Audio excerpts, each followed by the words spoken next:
Assalamu alaikum wa rahmatullahi wa barakatuhu.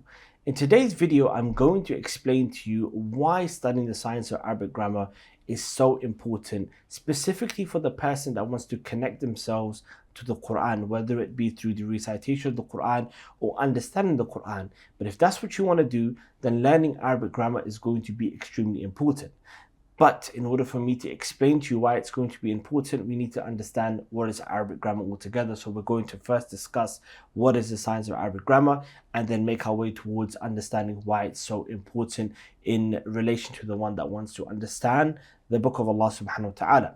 But before I dive into that, I just wanted to mention why I decided to do this video in the first place. You see, I was recently flicking through some of the previous videos that I did, some which are approximately 10 to 11 years old. I've been making content on the Arabic language close to about 13 years now, and some of those videos are no longer available. I deleted them, and some of them are still presently there but just offline.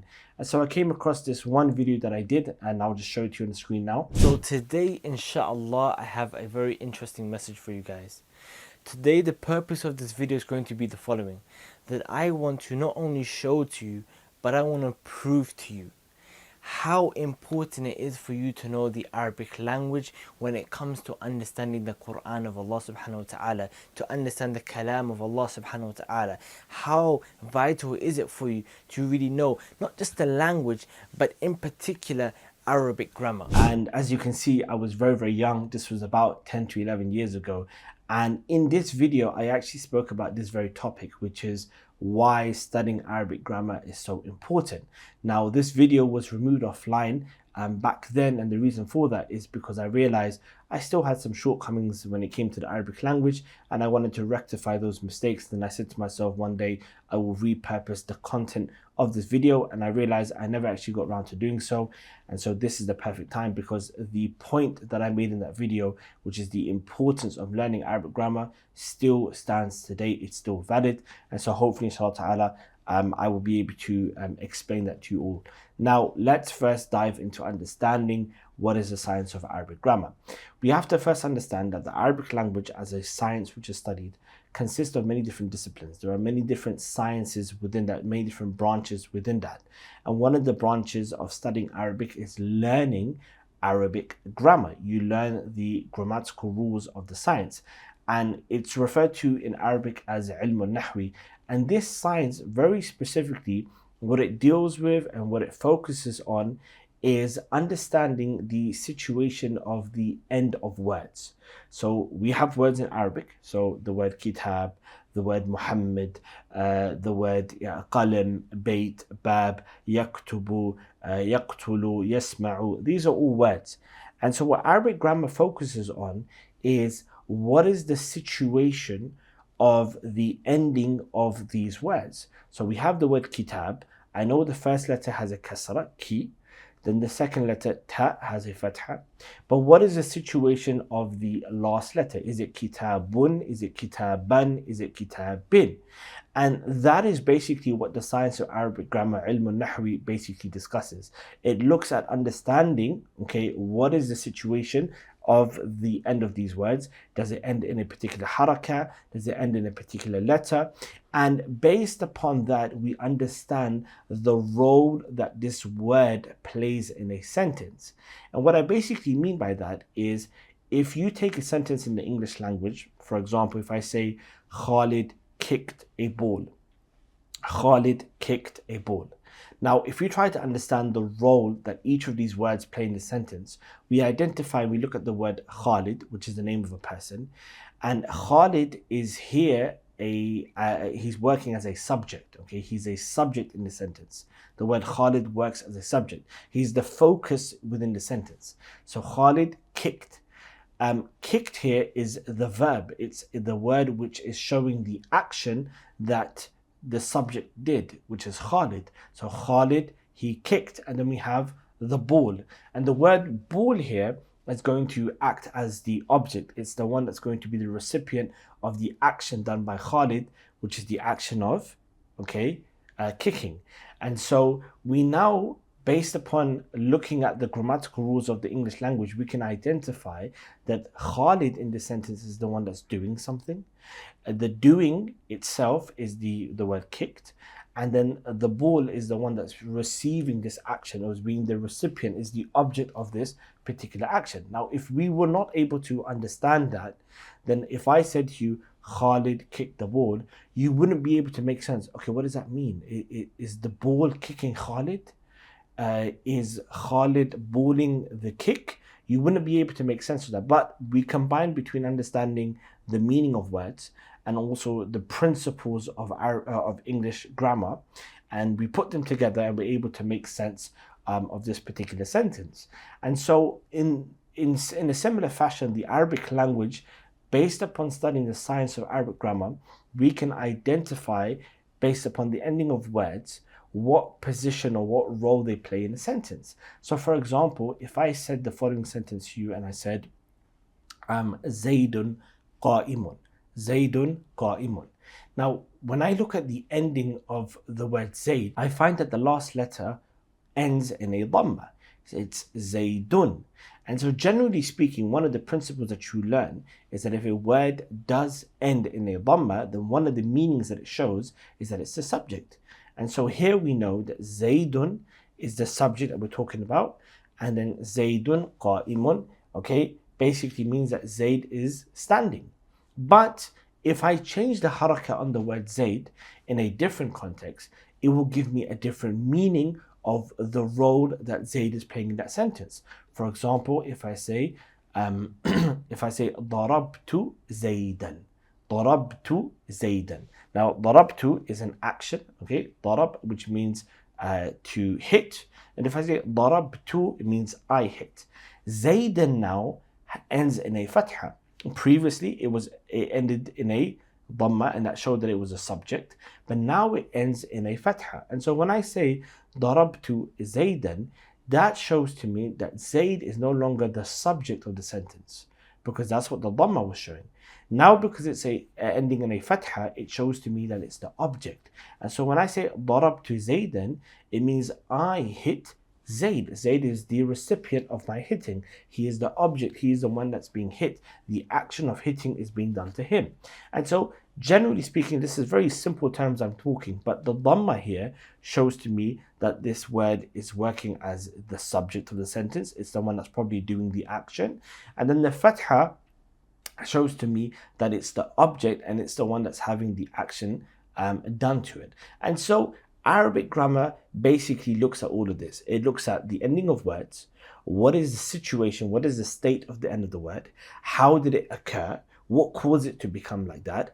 And based upon that, what role is this word now playing in this particular sentence? Is it working as the action? Is it the past? Is it the present? Is it the object? Is it the subject? All of that is basically understood within the science of Arabic grammar. Now, if we've understood what Arabic grammar is, we now have to see and understand, why is this important to the Quran? Well, simply put, because the science of Arabic grammar tells you correctly if a word should have a dhamma at the end, or a fatha at the end, or a kasra at the end, or a sukun at the end, or whatever it may be, but it tells you correctly what it should have. And based upon that, we can derive what role it's playing in a sentence, and then we understand the meaning of that word in that particular sentence. But what would happen in a situation if a person was to misplace the ending of the word? For example, a word was supposed to have a dhamma, but instead you give it a fatha. Ultimately, what would happen is that you would change the meaning of that particular sentence. And I'm going to show to you exactly how that could happen in the situation with the Quran, where when you recite verses in the Quran and you read certain verses in the Quran, if you recite them by changing the harakat and changing the ending of some of the words, then ultimately what you would have done is you changed the meaning of the ayah. And sometimes this change is not just as simple as changing a meaning. Sometimes the change can become KUFR. And I'll show you exactly an example from the Quran. If you go to Surah Fatir, okay, and you go to ayah number 28. Now in this ayah, Allah subhanahu wa ta'ala, He says something. He says, إِنَّمَا يخشى الله من عباده العلماء. Okay, now what does this ayah mean? This ayah basically means Allah saying that the only ones that fear Allah subhanahu wa ta'ala are al-ulama, the people of knowledge. Now, what does Allah subhanahu wa ta'ala mean by that? Simply put, that the ones that know Allah the best, the ones that know Allah subhanahu wa ta'ala, who He is, His names and His attributes, they understand the deen of Allah, the sharia of Allah, they understand the messenger, the people that have the most knowledge are ultimately going to be the ones that have the most fear of Allah subhanahu wa ta'ala, because they know who Allah is. They've studied the Quran and the Sunnah to understand who Allah subhanahu wa ta'ala is. And based upon that knowledge, it causes them to be more resilient and prevent themselves from falling into haram and doing that which is pleasing to Allah subhanahu wa ta'ala. So the more knowledge you have, generally speaking, the more a person will understand Allah subhanahu wa ta'ala, and that would ultimately lead them to abstain from doing that which is displeasing to Allah and become more fearful of Him subhanahu wa ta'ala. And so Allah said, now we have to look at the Arabic here. Allah said, إِنَّمَا يَخْشَى اللَّهَ. Okay, the only ones that fear Allah are the scholars. Now the action of fearing, who is doing that? Who is fearing? Allah is telling us that the scholars are the ones that are fearing Allah subhanahu wa ta'ala. Now how do we know in this ayah, right, that it's the scholars that are fearing Allah? It's because Allah said, إِنَّمَا يَخْشَى اللَّهَ مِنْ عِبَادِهِ الْعُلَمَاءُ. Al-ulama'u, we see a dhamma that's at the end of the word. Now remember, what did I say? That generally speaking, if a word ends with a dhamma, then one of the meanings that it has is that this is the one who is the subject, the one that's probably doing the action. And so the word al-ulama'u ends with a dhamma, which means it is the scholars that are doing an action. And what is the action that Allah mentioned in this ayah? إِنَّمَا يَخْشَى. The action of fearing is being done by the scholars. And who are they fearing? Who is the one that they are fearing? They are fearing Allah subhanahu wa ta'ala. They are fearing Allah subhanahu wa ta'ala. And how do we know that? Because the name Allah, the word Allah, ends in a fatha. Okay? Ends in a fatha. And so the scholars are doing the fearing of Allah subhanahu wa ta'ala. They are scared of Allah subhanahu wa ta'ala. And so we said that if a word ends with a fatha, then generally speaking, it shows to us that this is the object, okay? And so Allah subhanahu wa ta'ala is the one who is being, who the scholars are being scared of, okay? The scholars are scared of Allah subhanahu wa ta'ala. They fear Allah tabarak wa ta'ala. Now, what would happen in a situation if a person doesn't understand the science of Arabic grammar? They recite the Quran and they change the harakat. Now, of course, if a person does it accidentally, then inshallah ta'ala, you are not sinful for it.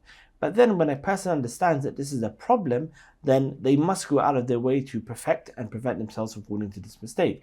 So imagine you just changed the harakat around on the word Allah and the word al-ulama, and you gave the fatha to the word al-ulama, and you gave the dhamma to the word Allah. Then we seek refuge from Allah subhanahu wa ta'ala from such a statement. But if a person wants to say, إِنَّمَا يَخْشَى اللَّهُ مِنْ عِبَادِهِ الْعُلَمَاء, then you're basically saying that the only ones that fear the scholars from the slaves is Allah subhanahu wa ta'ala. Okay? And subhanallah, may Allah subhanahu wa ta'ala is exalted, and glory be to Him subhanahu wa ta'ala. But what a statement of kufr. You're now saying, number one, that Allah, wa na'udhu billahi min dhalik, we seek refuge for such statements, but you're saying that Allah is the slave of the scholars, and He is the one that fears the scholars. Why? Because you simply replaced the harakah. You gave the dhamma, which shows the one that's doing the action on the word Allah, and the object, the one that's receiving this, being a recipient of this action, is you gave the fatha to the word al-ulama.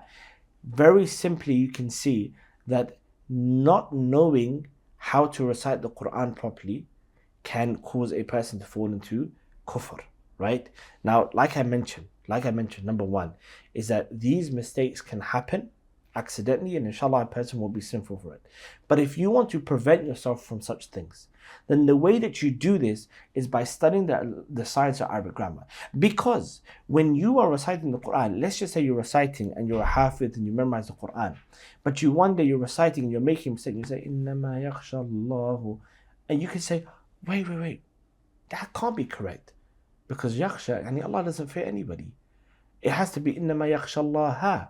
And then you can correct yourself just simply by knowing the principles of the Arabic language, that this should have been a fatha, not a dhamma. So there are many examples like this in the Quran where if you were to change the ending of the word, you will distort the meaning. And these are very, very dangerous things. To give you another example, in Surah Al-Baqarah, and one of the things that Allah subhanahu wa ta'ala mentions is the story of Dawood alayhi salam, and when he killed Jalut. And the ayah mentions, وَقَتَلَ دَاوُودُ جَالُوتَ. وَقَتَلَ, okay, qatala means to kill. Dawood, the word Dawood ends with the dhamma, so it means that he's the one that's doing the action. So Dawood alayhi salam killed Jaluta. He killed Jalut, and the word Jalut ends with the fatha, which means he's the recipient of the action of killing. But what would happen if a person replaces the harakah and you change the ending of the word? You switch them around due to a mistake. And you say, وَقَتَلَ دَاوُودَ جَالُوتُ. You've now changed the meaning and you've said that Jalut killed Dawood. You've not just distorted the meaning, you've now changed history. Because by history we know that Dawood alayhi salam is the one that killed Jalut. And so this is all to show to you that Arabic grammar is very, very important. Making these kind of mistakes can distort meanings and it can lead a person to kufr. And that's why I say that it's very important that a person studies the science of Arabic grammar. When you want to study the meanings within the Quran and the tafsir of the Quran, knowing the science is going to be very helpful. One of the things that we've seen in the history of Islam is due to the lack of understanding of the Arabic language has led people to misinterpret the Quran and distort its meanings and take out wrong beliefs from the Quran and the Sunnah of the Prophet sallallahu alaihi wasallam. And so I hope this goes to show and clarifies for you that studying the science of Arabic grammar, ilm al-nahw, is very important. We've understood what is the science of Arabic grammar. We've seen an example in the Quran where if a person doesn't know the science properly, can distort its meaning, and knowing the science can help you, okay, in order to rectify these mistakes. And to make sure that you don't fall into these kind of problems. So study the science of Arabic grammar, my beloved brothers and sisters. It will aid you, it will help you, it will assist you in knowing the Quran, reciting the Quran, and connecting yourself to the meanings of the Quran as well, and being able to ultimately implement that which is inside of the Quran as well. Anything which I said which was wrong or incorrect, then this is from me and Shaitan, and Allah and His Messenger are free from it. As I always mention, if you would like to study the Arabic language and you don't know where to study, you've tried courses, you don't know where to go, you can check out the link in the description, inshallah ta'ala, which is the Arabic Essentials, where we basically teach you all the essentials that you need to get yourself started with the Arabic language, learning how to speak, learning Arabic grammar, learning Arabic morphology, learning a bit of tafsir of the Quran, learning about the salah, what you recite in the salah, learning how to read, tajweed, all of that put together, bi'idhnillahi ta'ala. May Allah bless you all. Barakallahu feekum wa jazakumullahu khairan.